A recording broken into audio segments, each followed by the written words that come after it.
बार फिर से आपको आगरा लेकर चलते हैं, जहां बीजेपी अध्यक्ष जेपी नड्डा का संबोधन इस वक्त चल रहा है। और संवेदनशील अध्यक्ष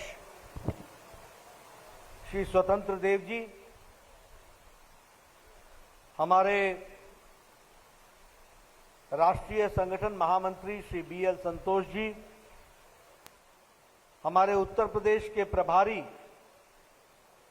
और पूर्व में केंद्रीय मंत्री रहे राधा मोहन जी, आज के कार्यक्रम के अध्यक्ष और हम सब के बहुत ही सम्माननीय डॉक्टर एमसी गुप्ता जी, हमारे कर्मवीर सिंह जी, सह संगठन मंत्री संजीव चौरसिया जी, अश्वनी त्यागी जी, डॉक्टर अनिल जैन जी, राजकुमार चाहर जी और हमारे ब्रज क्षेत्र के अध्यक्ष रजनीकांत महेश्वरी जी, सम्मानित मंच और यहां अपने इस सभागार में उपस्थित बड़ी संख्या में हमारे सभी चिकित्सक डॉक्टर बंधु, हमारे फ्रंटलाइन वर्कर्स, हेल्थ वर्कर्स और हमारे सभी सम्मानित आदरणीय सज्जन वृंद,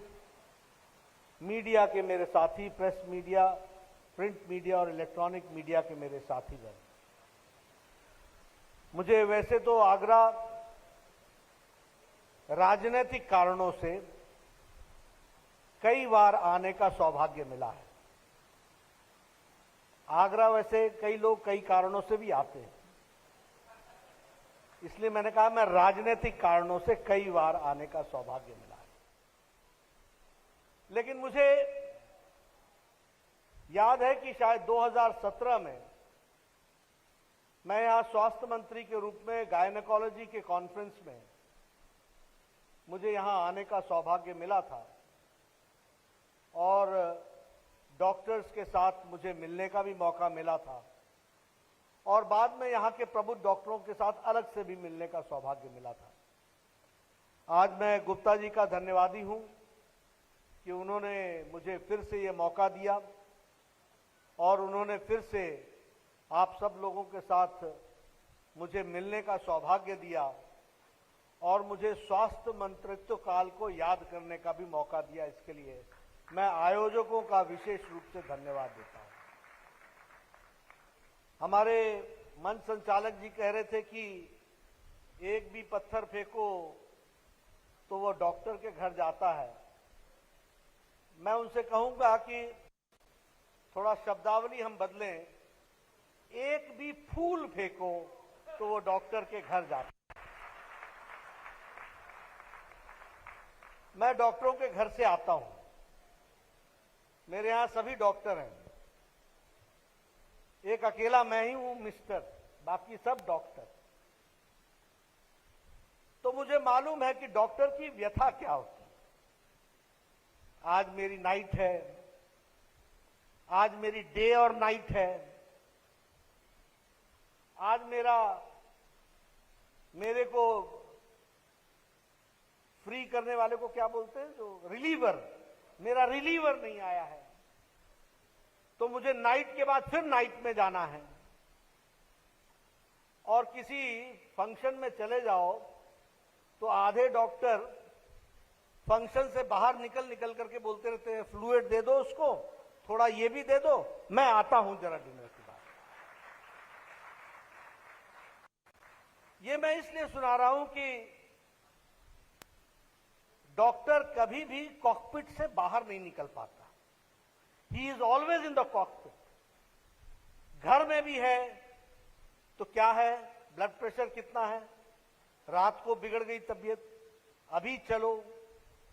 और मैं इसलिए जानता हूं क्योंकि घर के डॉक्टरों को हॉस्पिटल तक ले जाना और ले आने का काम बचपन में मेरा ही था, इसलिए मैं ज्यादा जानता हूं।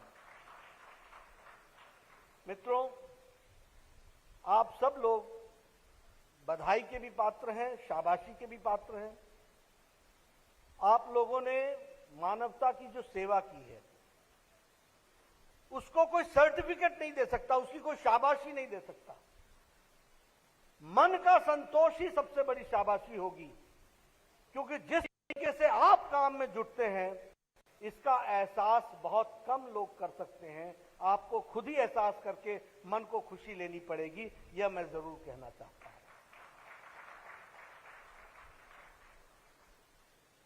बाहर वाला क्या जाने पीपी किट होता क्या है,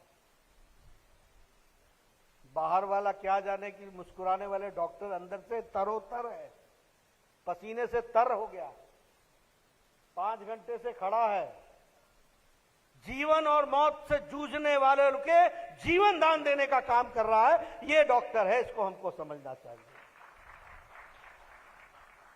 मैं स्वास्थ्य मंत्री साहब प्लेग आया,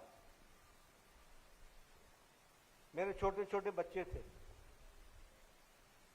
हर दिन मुझे जाना पड़ता था प्लेग वाले एरिया में, हर दिन मैं एंटीबायोटिक खा के जाता था। डर लगता था घर आने पर इनको पकड़ूं कि ना पकड़ूं, क्योंकि मालूम नहीं कि प्लेग तो घंटों में ले लेता है। मैंने ये घटना देखी है।